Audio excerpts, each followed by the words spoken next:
மேலூர் அப்படிங்கிற ஊர்ல அருணா ஒரு கவர்மெண்ட் ஸ்கூல்ல டீச்சரா வேலை பார்த்துக்கிட்டு இருந்தா. சின்ன வயசுல இருந்தே அவளுக்கு டீச்சர் ஆகணும்னு ஆசை. அவளை குழந்தைங்களுக்கும் ரொம்ப பிடிக்கும். சடனா ஒரு நாள் பஸ் ஆக்சிடென்ட்ல இறந்துட்டா. அருணாவோட அம்மா அப்பா ரொம்ப அழுதாங்க. ஸ்கூல் ஸ்டூடெண்ட்ஸ், டீச்சர்ஸ், பிரின்சிபால் எல்லாரும் வந்து அருணாக்கு கடைசி மரியாதை செஞ்சாங்க. இவங்க அழறத பார்த்து அருணாவோட பேயால தாங்க முடியல. அருணாவோட ஆவி தினந்தோறும் ஸ்கூலுக்கு போகும். ஒரு நாள் ஹெட் மாஸ்டர் ரூமுக்கு வந்து, ஹெட் மாஸ்டர் சார், எனக்கு ஸ்கூலுன்னா ரொம்பவே பிடிக்கும். எனக்கு இப்ப கூட குழந்தைங்களுக்கு படிப்பு சொல்லி கொடுக்கணும்னு ஆசையா இருக்கு. அதான் ஸ்கூலையே சுத்தி வரேன். நீங்க மட்டும் சரின்னு சொன்னீங்கன்னா குழந்தைங்களுக்கு மறுபடியும் பாடம் சொல்லி கொடுப்பேன். ஆனா அருணா பேசுறது எதுவுமே அவருக்கு கேக்கல. அவர் வேலைய அவர் பார்த்துட்டு இருந்தாரு. அருணா பேசிக்கிட்டே இருந்தா.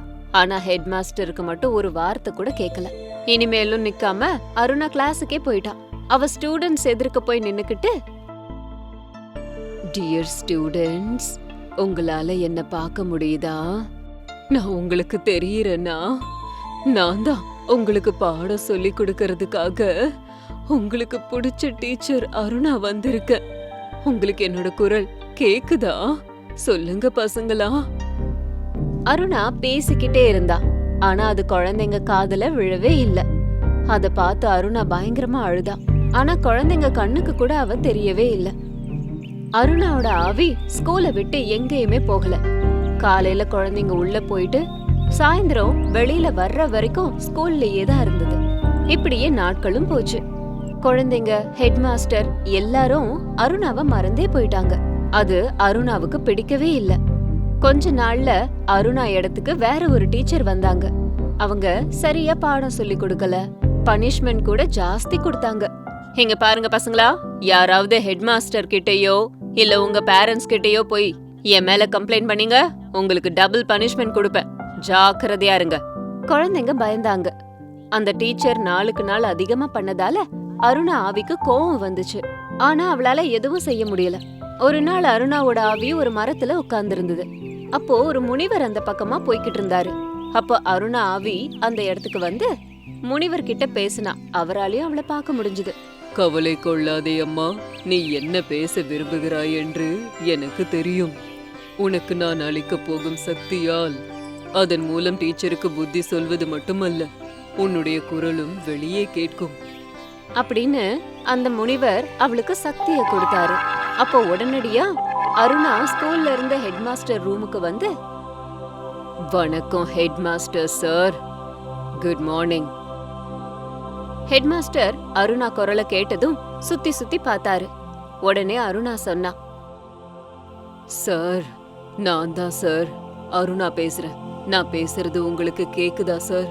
சொல்லுங்க. அருணா, நீ எப்பவும் எங்க நினைவுல இருக்க. உன்னை நாங்க மறந்ததே கிடையாது. உன்னுடைய ஆத்மாக்கு சாந்தி கிடைக்கணும். ஹெட் மாஸ்டர், என்னோட ஆத்மா இங்கதான் இருக்கும். நான் இன்னும் குழந்தைங்களுக்கு பாடம் சொல்லி கொடுக்கணும்னு நினைக்கிறேன். ஆனா நீங்க பெர்மிஷன் கொடுத்தீங்கன்னா உங்களுக்கு ஒண்ணு காட்டலான்னு இருக்கேன். இங்க கொஞ்சம் பாக்குறீங்களா? தன்னோட சக்தி மூலமா செவுத்துல தொலை போட்டு கிளாஸ் ரூம்ல என்ன நடக்குதுங்கறத ஹெட் மாஸ்டருக்கு லைவா காட்டினான்.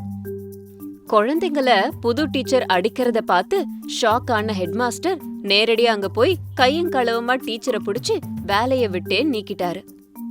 அருணாவோட ஆவி குழந்தைங்களுக்கு மறுபடியும் பாடம் எடுத்தது.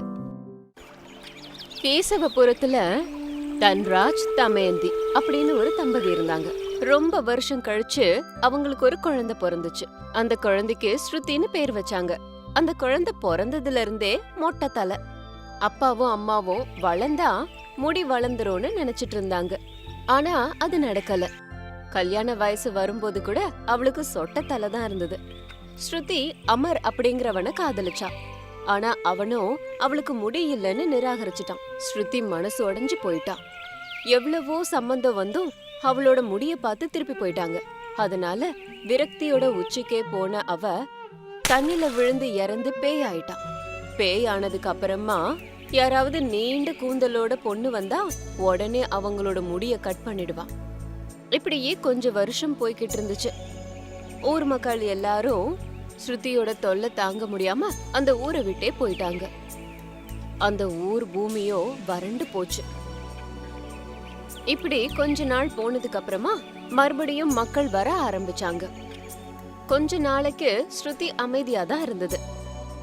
அந்த ஊருக்கு வந்த ஒரு பணக்காரருக்கு ஒரு பெண் குழந்தை பிறந்தது. அவளுக்கு அவங்க காவியான்னு பேர் வச்சாங்க. அவ பார்க்க ரொம்ப அழகா அடர்த்தியான முடியோட பிறந்தா. அழகு மட்டும் இல்ல, நல்ல மனசு கூட அவளுக்கு இருக்கு. ஒரு நாள் மாணிக்கம் வந்து காவியா கிட்ட பேசினாரு. அம்மா, நீ பட்டணத்துக்கு போய் படிக்கிறியாம்மா? இல்லப்பா, நான் போல. நான் இங்கேயே உங்களோடவே இருந்து படிக்கிறேன். அந்த சிட்டில என்ன இருக்கு?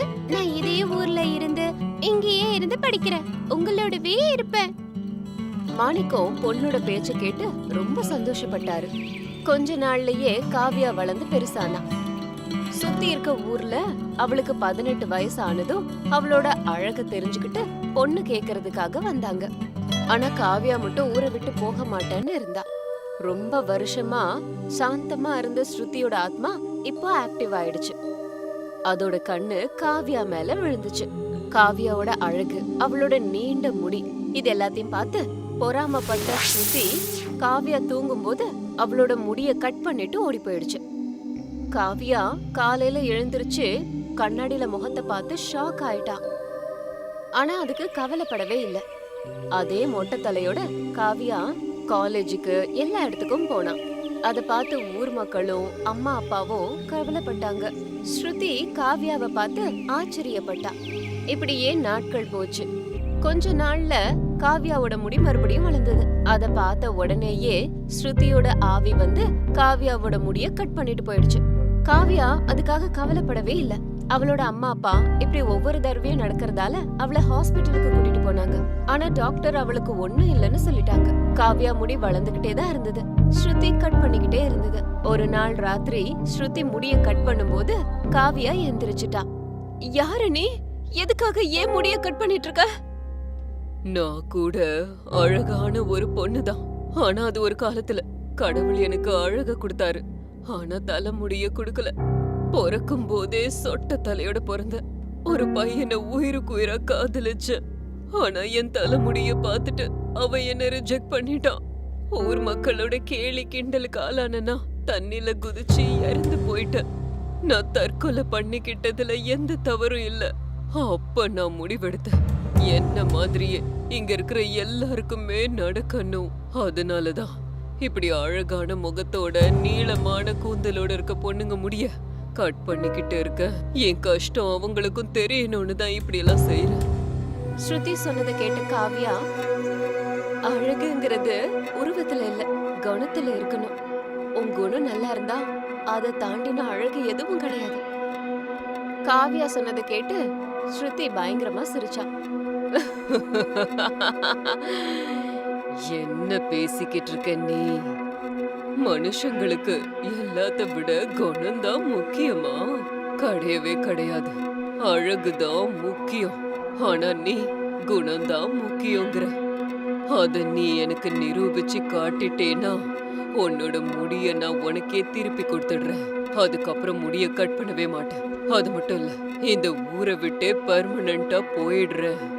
இதுக்கப்புறம் யாரையும் கஷ்டப்படுத்த மாட்டேன், சரியா? அதுக்கு மறுநாளே காவியா நல்லா படிச்சு அந்த மாவட்டத்திலே முதல்ல வந்ததால கலெக்டர் அவளை பாராட்டுறதுக்கு வந்தாரு. அவளை பார்த்து முதல் பார்வையிலேயே காதல்ல விழுந்துட்டாரு. அப்பா அம்மாவை ஒத்துக்க வச்சு அவளையே அதே மொட்டை தலையோட கல்யாணம் பண்ணிக்கிட்டாரு. அப்போ அந்த இடத்துல ஸ்ருதி பேய் பிரத்யட்சையாச்சு. காவியா கிட்ட தோத்துட்டேன்னு சொல்லி அவளோட முடியையும் திருப்பி கொடுத்துருச்சு.